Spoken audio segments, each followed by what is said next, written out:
స్కీమ్ల వెనుక స్కామ్లు ఉంటాయని తెలుసు కానీ స్కీమ్ల లబ్ధిదారుల జాబితానే గోల్మాల్ చేసి సోషల్ మీడియా కార్యకర్తలకు సొమ్ములు దోచిపెట్టిన సంగతి ఇప్పుడు బయటపడింది. మరీ ముఖ్యంగా అమ్మఒడిలో భారీ అక్రమం జరిగింది. గతంలో ఏపీ విద్యాశాఖలో పనిచేసిన ఓ ఐఏఎస్ అధికారి ఈ అక్రమాన్ని గుర్తించారు. తాడేపల్లి పెద్దలకు ఈ విషయం తెలిపారు. అంతే మరుసటి రోజు నుంచి తాడేపల్లి ప్యాలెస్లోకి ఆయనకు ప్రవేశం లేకుండా పోయిందని సమాచారం.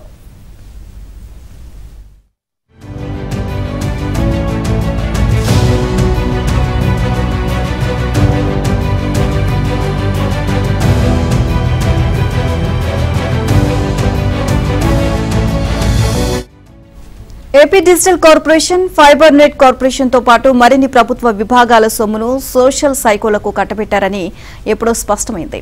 ఆయా కార్పొరేషన్లలో ఉద్యోగులుగా నియమించుకుని వారి ద్వారా సోషల్ మీడియా పనిచేయించుకున్నారు. కింది స్థాయిలో పనిచేసిన వారికి ప్రభుత్వ పథకాల సొమ్ములు దోచిపెట్టినట్లు తాజాగా తేలింది.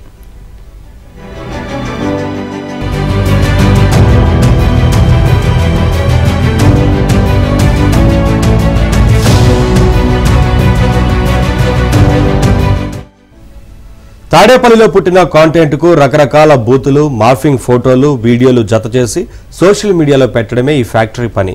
రాష్ట్ర వ్యాప్తంగా చెలరేగిపోయిన సోషల్ సైకోలపై పోలీసులు చర్యలు తీసుకుంటున్న సంగతి తెలిసిందే. ఈ పోస్టులు పెట్టినందుకు మీకు జీతాలు ఇచ్చారా, ఇంకేమైనా చేశారా అని ప్రశ్నించగా పలువురు అసలు విషయం బయటపెట్టారు. తమకు చదువుకునే పిల్లలు లేకున్నా అమ్మఒడి వచ్చేదని, వ్యవసాయం చేయకపోయినా రైతు భరోసా ఇచ్చేవారని, మగ్గం చూడకపోయినా నేతన నేస్తం, ఆటో లేకున్నా వాహనమిత్ర కింద లబ్ధి చేకూరిందని వెల్లడించారు.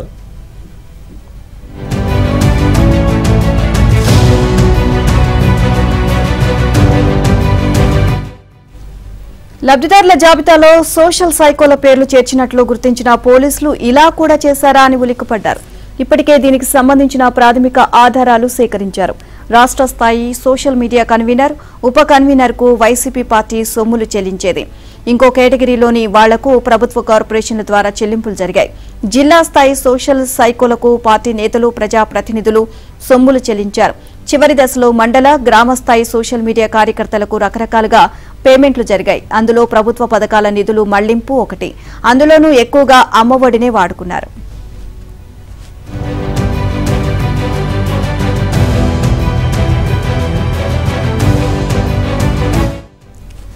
ఏపీ వ్యాప్తంగా ఈ పథకానికి అర్హులైన తల్లుల జాబితాను పాఠశాల విద్యాశాఖ సిద్ధం చేసి ప్రభుత్వానికి పంపేది. కానీ బ్యాంకులకు వెళ్లే జాబితాలో మాత్రం కొన్ని పేర్లను మాయం చేసి ఆ స్థానంలో సోషల్ సైకోల పేర్లను జత చేసేవారు.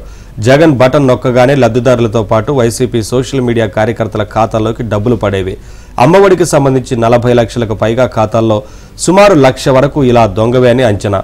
ఇతర పథకాలను ఇదే తంతు. తమ ఖాతాల్లో డబ్బు పడలేదని అసలైన లబ్ధిదారులు ప్రశ్నిస్తే మళ్లీ దరఖాస్తు చేసుకోండి చెప్పేవారు. పైగా గల్లంతైన పేర్లలో అత్యధికం టీడీపీ, జనసేన సానుభూతి పరులు. నోరెత్తి ప్రశ్నించలేని వారే ఉండేవారు. ఎవరి పేర్లను తప్పించాలో కూడా వైసీపీ సోషల్ మీడియా విభాగమే గుర్తించి ఆ జాబితాను సిద్ధం చేసేదని సమాచారం.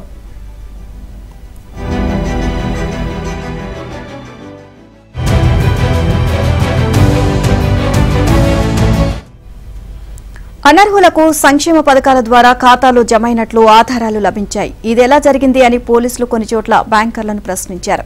లబ్ధిదారుల పేర్లతో తమకు పనిలేదని, ప్రభుత్వం నుంచి వచ్చిన జాబితా ప్రకారం వారి జాబితాలో డబ్బులు జమ చేయడమే తమ పని అని వారు బదులిచ్చారు.